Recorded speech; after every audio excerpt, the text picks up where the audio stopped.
My friends and fellow Christians, it's good to be in God's house today, and it's good to be in God's mountains today. You see, I live in Rhode Island now, and when people ask where I'm from, I say Lexington, because they've heard of Lexington. They've got some sort of sports team down there. It's popular in March. But I'm not really from there. And when I lived in Lexington, and people would ask where I'm from, I'd say, well, Bell County, of course, Pineville and Middlesboro. But I'm not really from there either. When I lived there, and people would ask where I'm from, I'd say I'm from Alabama, because that's where my parents were born and raised. But I'm not from there either. Sometimes, where are you from is a hard question. Sometimes we are merely pilgrims, like Abraham in our second reading, sojourning in the promised land, as in a foreign country. Because this land, these beautiful mountains of Appalachia, are most certainly the promised land. This is God's holy land. These mountains are God's holy mountains, full of the beauty and splendor of creation, inhabited by his holy women and men and wonderful creatures and birds and animals, magnificent trees and plants, glorious hollers. This land is God's land, and it is holy. Anybody that has lived here knows that, just as I do. But I'm here in Appalachia today at the tail end of a pilgrimage of immersion, of discovery, of encountering God's holy people in God's holy mountains. The Mary Knoll Mission organized the trip, and Father John Roush led it, and it made sense to everybody that I would accompany the other pilgrims from all over America, pilgrims from Los Angeles, New York, Philadelphia, Florida, Louisiana, people from all over, and me, who they think is from here. Because that's how I always answered that question when I lived in Lexington. And so we set out on this pilgrimage, and I thought, well, I will know what I'll see. I know coal miners. I know former coal miners. I've seen mountaintop removal sites and strip mining sites. I've seen the poverty that we have in Appalachia.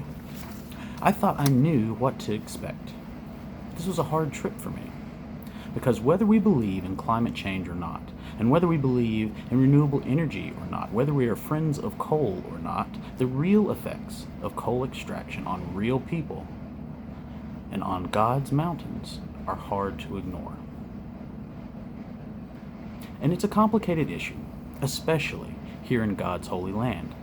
When I lived in Bell County, I knew a lot of people who worked in coal. Their family dug coal, their daddy, their papa, their uncles, their brothers. And after high school, I knew a lot of guys that got their mining card and went to work. It does keep the lights on, and coal does put food on the table. But as I have gotten older, I've known fellas that got laid off from the mine, or that got hurt in the mine. I've known people with black lung from the mine.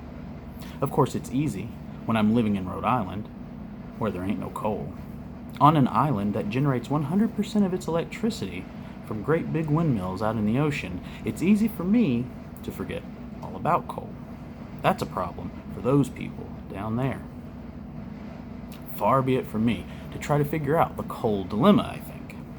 I mean, it's easy for someone who's not from the mountains and who's not in the mountains to look the other way.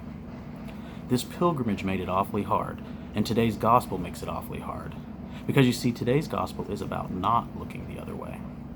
Today's gospel is about realizing our responsibilities and our obligations, our sacred duties to this holy land, this garden that God has given us in the mountains. In today's gospel, Peter asks, Lord, is this meant for us or for everyone? Now, I love Peter. He's one of my favorites. But Jesus is not the one who makes hierarchical and clerical distinctions. Jesus is not the one who says only this person or this group is able to hear my voice or my message. Jesus is always talking to all of us.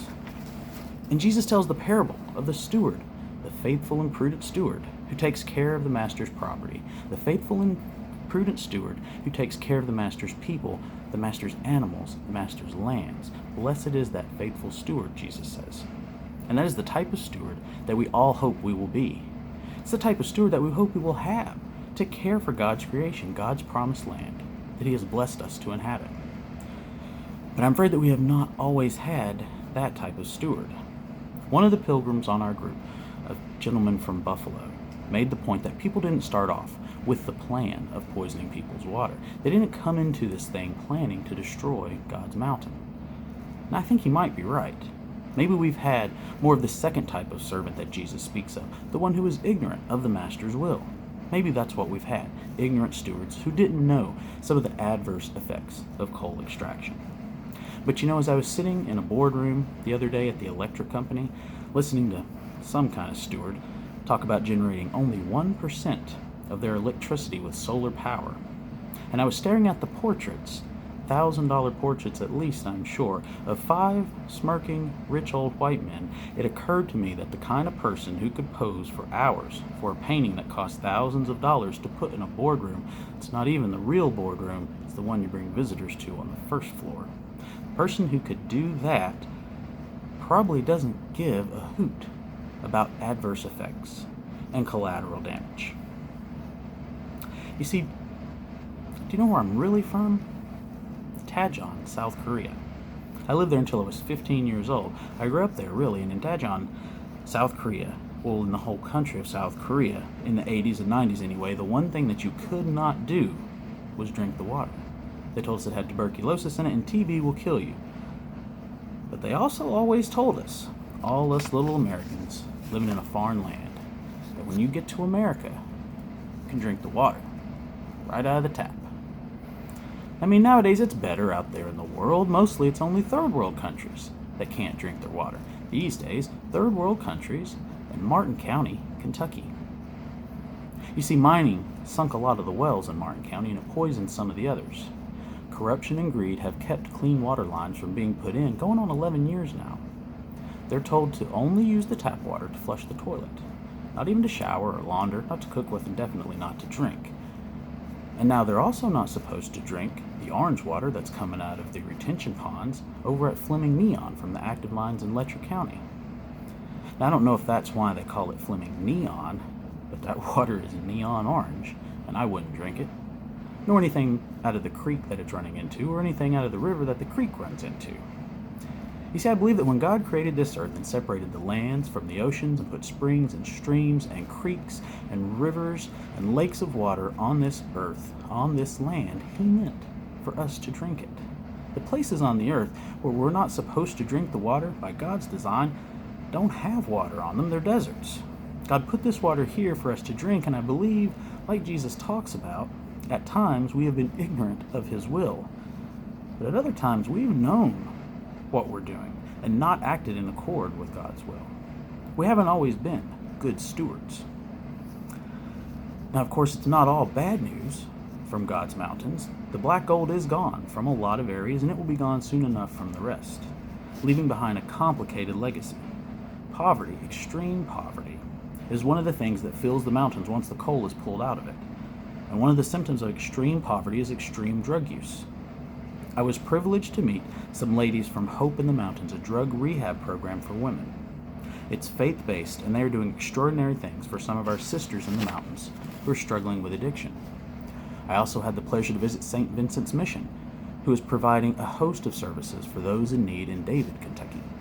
Everything from teaching people how to grow their own food to helping them keep their lights on when coal has failed them. The women and men at St. Vincent's are empowering those less fortunate to work toward a brighter future. And at the Robinson Forest we visited, the UK College of Agriculture is developing new methods of reforesting our mountains after they've been strip mined and ripped open for coal. So there are glimmers of hope out there, shiny places where stewards of God's holy mountains are working to restore the garden.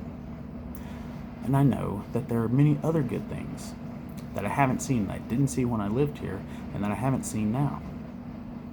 Because that's what we're supposed to do. We're supposed to work on restoring the garden. And it is a tough, complicated issue. We don't even really know how we should feel about it. I mean, coal does, in fact, keep the lights on.